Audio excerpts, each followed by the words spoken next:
I know why. I'm a very religious person. I truly believe, and I'd do anything else in the world, and I'm not successful. But this is tailor made for me.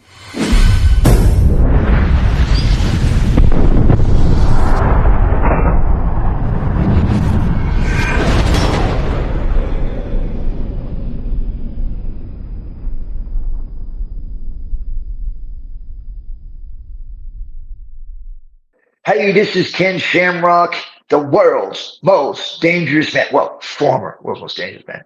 We're chatting with Staxx. Welcome to this episode of Chatting with Staxx. I'm your host, Bill Staxx, and today I got Ken Shamrock. And so it's not like, yeah, we're accepted, but we are who we are, and we need to always guard from that. Did you have plans, like once you're in this home, do you have plans for the future on what you wanted to do with your life? And I remember I fly out and I get there after, watching the tape with Dean and seeing the two guys that were on there. And I was like, damn, that was impressive. And so I get to Japan, I get off the plane, they pick me up, they take me to the dojo. I don't even go to the hotel. Now, I didn't know this at the time, but what they were going to do is if I didn't do well, they were going to bring me back to the airport and put me on the next flight out. I wasn't staying. So I get there, and it's a 10-hour flight. Gets you. It's not like a short flight. So I get there, and they're like, "Yeah, get dressed." And I was like, in my head, I'm like, "Wow, I don't even get a flight." So I get dressed and start to warm up. And as I'm warming up, the door opens into the dojo, and I see these two guys walk in. And I looked, and I remember thinking, how do I know? I know it was the two guys on the tape, the two guys that I saw fighting each other. It was Suzuki and Funaki. And they come walking into the dojo, and I'm like, that's them. And I was like, literally like, oh, like that was those guys, man. And so we start doing the tryouts. Well, they bring in this guy, Fouquet, who was a young boy. And then there was another young boy that came in. I don't remember his name. And I always want to know Fouquet is because he stayed and we had a career together. So these two young boys come in. They hadn't made the team yet, right? And I don't know this. I think I'm going in, I'm trying out against some of these guys. And so we go in there, and I remember Fouquet goes first, and I just beat him up. Bang, bang, bang. I'm controlling them. I don't know anything, right? I just know street. I know how to punch. I know how to grab guys and slam on the ground. I know how to wrestle. I know how to do certain chokes, but not like those chokes. And so I'm basically feeling good. I go to the second guy. I go probably 25, 30 minutes with Fouquet. I go with this other dude, another probably 20, 25 minutes, 30 minutes. I don't remember if it was long. And I remember I'm sweating, and I feel good. I'm like, yeah, bring it. Like, I'm feeling like that. Yeah, I'm in it. And I forget that those other guys are still in the building. So the two guys from the tape. The real ones. The real ones. Yeah. So I don't know this, right? I'm thinking that these guys are just part of the whole thing. And it's like, okay, I'm in. It's like, well, all of a sudden I hear Sammy, who was the U.S. connection, come over, and he spoke pretty good English. He goes, looks at me, he goes, "You think you can go some more?" It's probably 10, 15 minutes in between me actually doing anything. I recovered fast. Yeah, I'm ready. So he points to Suzuki. He says, as he's lacing up his shoes, he goes, "You ready?" And I remember Suzuki looks up. He has this slanted eyes, looks up at me, this evil look. He goes, "Yep." And not in English, like something. And I'm like, in my head, I'm like, whoop this guy, because he's only 185 pounds. I'm 220, man. I'm crushing. So he comes in there, and he's small, just like the other guys that were there, 200, 180, not like me. Yeah. And so we start going, and I remember he shoots, I stuff him, I get around him, I'm holding him, I'm controlling him, and all of a sudden he spins over, and he gets right back, and I flip him off, and the next thing I know, I wake up. I'm like, he's standing up, I'm laying down, and I'm going, what happened? I say, well, what happened? I didn't stop. They're like, no, it's okay. Settle down. Are you good? And I said, what are you talking about? What are you talking about? What happened? It's like, you got choked out. Now, I don't know what that means. Like, what are you talking about? It's like, literally, he put me to sleep. And I had no clue, because he did this necktie thing while he was in front of me. Like, I never saw that. Like, he tied me up, he choked me from the side. And I'm thinking to myself, I didn't see. I didn't see it. Well, he won. He's like, so he says, go again. I was like, yeah, let's go. But I still don't know that I don't feel like I lost. Like I Yeah. don't feel like anything happened. So we go again, and he drops down to my legs, and I'm thinking, what are you doing there? Like, what are you doing to my legs? So all of a sudden, I feel this excruciating pain. He's got my heel turning over the top. My knees painful, my knees painful. And I'm like grabbing, I'm trying to pull off, and I'm like, ugh, I'm not screaming. And so Sammy's going, tap, tap, tap, tap. And I'm like, I don't know what that is. What do you mean friggin' tap? Say uncle. It's like he's trying to explain that I ain't saying uncle. Like, and it hurts, right? And I'm not tapping. Finally, he lets go of it. And I get up and my ankle's sore and I'm not showing it. I'm trying to be tough. And Sammy goes, listen, when they get you into this submission and they turn, he's trying to explain it to me simple. If it hurts, tap, come back, do it again. And by this time, I'm thinking to myself, okay, I think I just found the real guys. Those are the dudes on the tape. Those are the real ones. So Funaki comes out. Funaki comes out, does the same thing. Just literally beats the tar out of me. Both those guys literally had their way with me. I never in my entire life have been handled like that. And I remember thinking to myself, I'm done. Like if I can't handle these guys, how am I going to fight? Like I'm done. I felt so depressed. They sent me home. They never said a word to me. 2 weeks later, I get a call from Sammy because he was living out in Florida near Dean Malenko's because they were training out of there.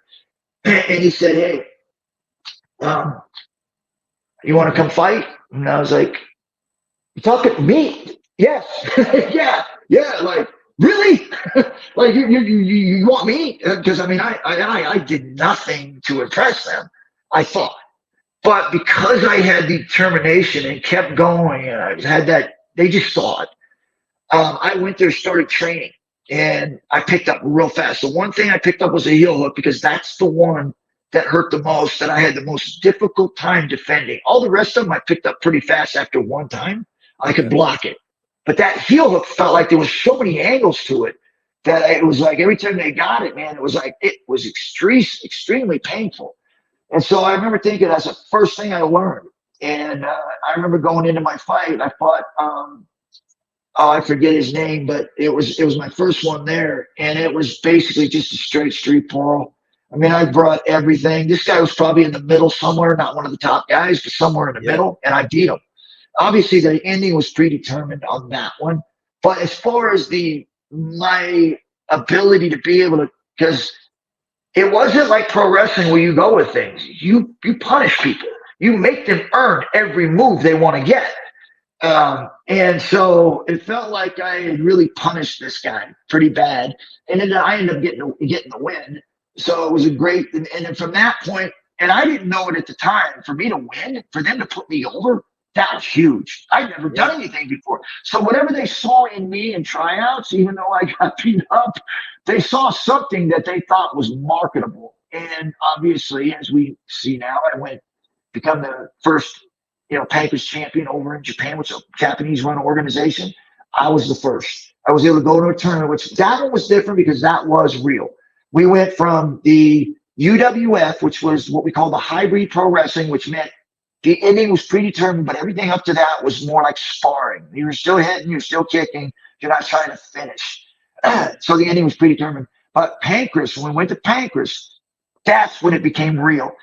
That's when people got to really understand who Ken Shamrock was, because prior to that, they all knew me from the hybrid pro wrestling where the ending was predetermined, but they all knew because Funaki, I remember we did one of those hybrid pro wrestling ones and he blew up and he came to me and said that you got some stamina, dude. You got it. Like they literally saw that. Funaki Suzuki, when we started the new organization and said that we were going to go into a real shoot, we're going to find out what pro wrestling looks like when it's real, this type. There was no predetermined ending. They brought me and only me. It was Funaki, Suzuki, and myself that started Pancrase. Nobody else came with us because they couldn't handle what we were going to do, which was going to be bring it real. And once we did that, I think Suzuki and Funaki also found out that they weren't getting everything that I had. and they didn't know what that was until Funaki fought me in the inaugural event, the very first one, where they already had the belt pre-planned to put on him. And I end up with the first kick. I don't know this for sure, but when I watch it, it sure looks like it. And he wasn't able to perform the way he did. With that first kick that I threw the roundhouse to the midsection, I believe I fractured his rib. Because if you watch him from that point on, man, he didn't move very well. And I was able to win that match. And from that point on, man, I never looked back. Went from Pancrase to becoming the first champion there, defending it several times, and then going into the UFC and taking those skills and going to another level in the UFC where it was true bare knuckle and at that time no rules. It was Football kick, gladiator type stuff back no then. rules. Right. Yeah, another level. It felt like I was being guided down this path to my reality, things that I would be great at. It just, and I don't know, I know why. I'm a very religious person. I truly believe, and I'd do anything else in the world and I'm not successful. But this is tailor made for me. Do you feel like it all came full circle from where you're in the group home fighting, and then you're in front of the crowd holding the bell? Yeah, especially I think when it really, because when you're winning and you're defending titles and you're building teams to do more for your legacy, not just you. You're training other fighters to become, champions and building a gym and building a team and all these things that you're doing. You don't have time to really reflect on that stuff. But when you do have that time, it's when you get inducted into the Hall of Fame. That's when you get to reflect and go, all made sense, man. This was perfect. This was a perfect journey for me. Yeah, it all fell into place. Yep. And you don't, like I said, when you're in it, you're not looking at that. You're looking at, what's your next, especially even after winning. I never ever gloated in that. That was, I never embraced, and I probably should have, but to me, it was on to the next. As soon as it was over, it was a letdown. It was like, okay, what's next? I need to do something now. I need to do something. What's next? Who am I fighting? It was never, hey, let's take a week and let's party, even though we did, but it just felt like I needed something more. This isn't it yet. I got to do more. I want more. So I think that's what really never really gave me an opportunity to really enjoy those moments. And I would say that to anyone, take that time because those are special. And in the moment at that time, really embrace it. I never did that. I always kind of was jumped to the next thing. And it was a mistake because I should have taken a moment, a day, a 2, 3, enjoy it. You earned it. Yeah. So what would you say for a kid out there who may be struggling with their anger, who wants to be involved with this type of stuff? They're in some trouble. What would be your advice to that kid? Yeah, I would, again, it's hard because you don't know everybody's situation, right? But I would say if you have the opportunity is to get into something that makes you feel relevant. Like when you accomplish whatever it is that you're doing and you feel like it's an accomplishment, like people pay attention to you. Gravitate to that. It could be boxing, it could be bare knuckle fighting, it could be art, it could be rapping. You see a lot of rappers do it, and they just get smashed because they come out with some really, really vulgar and really obscene things. But at the same time, I always say they're not actually doing it; they're rapping about it, and I'd rather have them do that than actually do it. And again, I think being able to vent and release yourself, whether it's through sports or whether it's through articulate things, find something that makes you feel relevant. Yeah, this is great. I could talk to you forever. This could be, it could go on forever. But I definitely want to have you on again. Maybe we'll do a live and you can answer some questions for some people. And love to. I love Q&As. I love Q&As.